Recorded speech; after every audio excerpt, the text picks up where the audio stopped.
Bueno, estas modificaciones pues ocurrieron, recordemos, en el siglo cuarto después de Cristo. Esos 11 minutos algo, pues en más de 1200 años habían producido ya un desfase de 10 días eh, respecto al paso del equinoccio de primavera, ¿sí? Entonces era evidente que existía un desfase entre eso que se quería celebrar y lo que normalmente se daba por hecho, ¿verdad? La imperturbabilidad de los tiempos en cuanto a las estaciones y lo que se podía observar respecto, por ejemplo, a la duración del día y de la noche de una forma exacta. Entonces las autoridades eclesiásticas pues tuvieron en realidad problemas para justificar eso. ¿Cómo se resolvió? Pues de igual forma como lo hizo Julio César, ¿no? Intentando nivelar los calendarios, adicionando o suprimiendo los días que sobraban, pero también haciendo modificaciones para intentar asegurar que ese nuevo espacio no ocurra. Bueno, esta tarea pues le tocó al Papa Gregorio VII, por allá, perdón, Gregorio XIII, ¿sí? Quien pidió consejo al astrónomo alemán Cristóbal Clavius para corregir el calendario juliano. Entonces lo primero pues habían que suprimir esos 10 días, ¿no? Que estaban eh, sobrando. Entonces igual por decreto se ordenó que a partir del 4 de octubre de 1582 pasara al 15 de octubre de 1582, ¿no? Eh, Eso fue una decisión pues también bastante controversial. Algunos historiadores dicen que la gente salía a las calles a pedir que se devolvieran esos días, bueno, etc. Listo, con eso se nivela las fechas del calendario, pero ¿cómo evitar que no ocurra un nuevo desfase? Pues algunas pistas estaban anteriormente expuestas. Y es lo siguiente, Clavius se dio cuenta, ¿sí? Que el calendario juliano introducía un error de 3 días casi 400 años, ¿sí? En realidad se introduce un día extra cada 128 años, esa es la realidad, ¿sí? Entonces había que buscar la forma en que cada 400 años se eliminaran en realidad 3 años, pero en 3 días del calendario civil al año.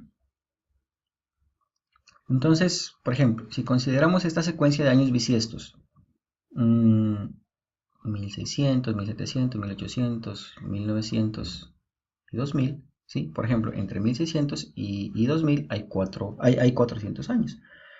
Lo mismo que ocurre entre el año 2000 y el 2400, en donde habría que quitar otros 3 días.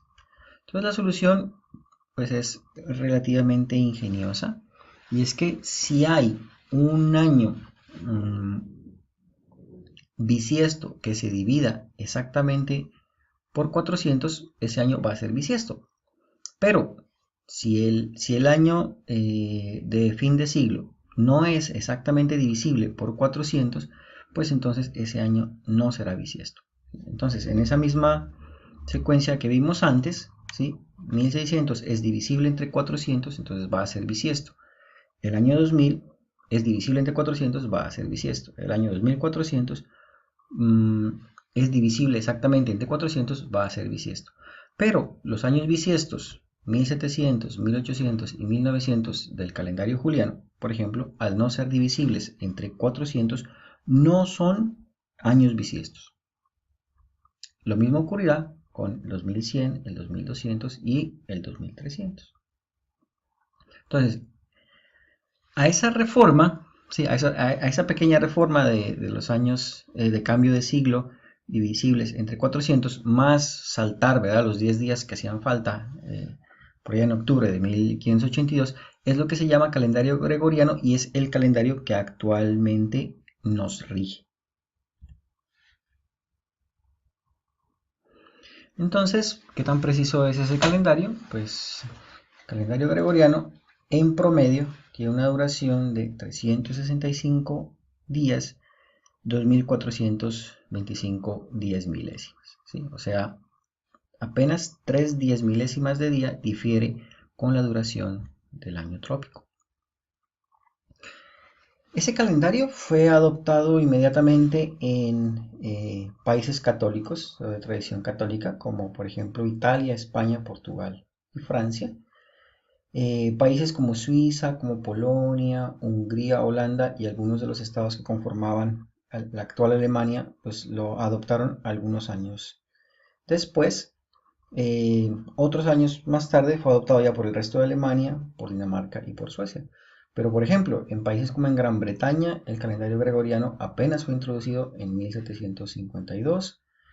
En Japón apenas hasta 1872, en China lo adoptó en 1912, Rusia lo adoptó en 1917 después de la revolución bolchevique, ¿sí? Y Grecia fue uno de los países que más se demoró en adoptarlo, lo adoptó en 1923. Es por eso que existen algunas diferencias, ¿verdad?, entre las fechas de algunos acontecimientos especiales. Ya lo hemos visto antes, por ejemplo, el tema de cuando observó Galileo Galilei primero los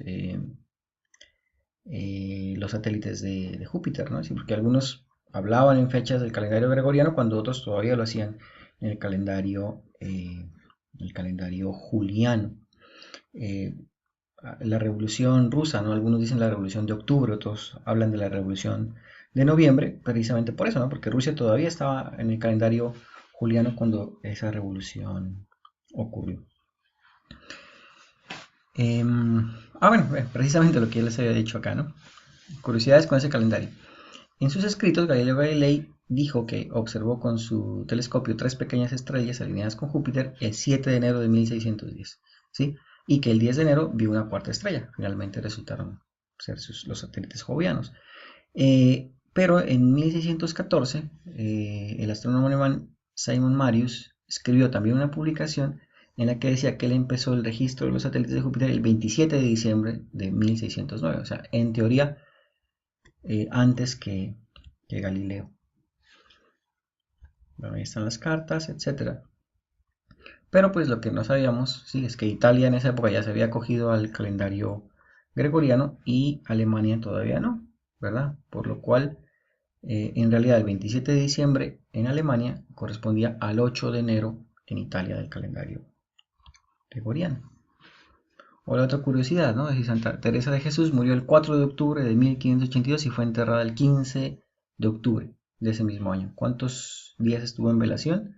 Pues no estuvo 10 u 11 días como aparece aparentemente ahí, sino que estuvo un día en velación normal, ¿verdad? Sino que esos fueron los 10 días que fueron suprimidos del calendario para nivelación del calendario gregoriano con el 21 de marzo, 21 de marzo del equinoccio de primavera.